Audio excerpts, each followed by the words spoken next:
Omulabi waffe omulungi nkwaniriza nnyo mukadde kano we tukutuusizaako embeera y'obudde nga tukolaganira wamu ne Star TV emunyenye y'eggwanga. Omwanjuzi nze Lubega Michael. Akasana kakyagenda mu maaso n'okwememula mu bitundu by'eggwanga ebisinga obungi. Era bwe tutunuulira ku bifaananyi ebyo ebikubiddwa ku ssemazinga wa Africa, tulaba empewo okuva mu ddungu ery'omu Sahara nga zoolekedde eggwanga lyaffe zireeseewo ekyeya mu ggwanga lyaffe. Ku makya n'olw'eggulu tusuubira akasana okwememula eggwanga lyonna era nga n'olw'embeera eyo tusuubira nti ebbugumu erya waggulu lijja kubeera ddala Celsius 35 mu kitundu ekyo eky'ekkotido.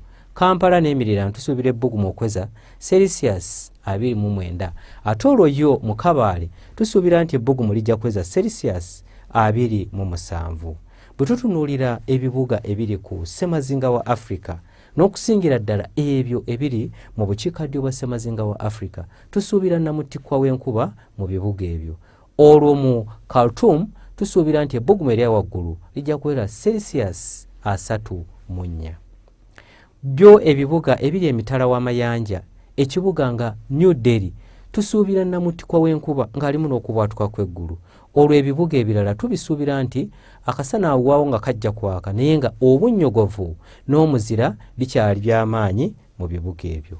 Ebyo bye tusobodde okujjira mu kitongole ky'eggwanga ekivunaanyizibwa ku mbeera z'obudde nga tukolaganiramu ne Star TV emunyenye y'eggwanga.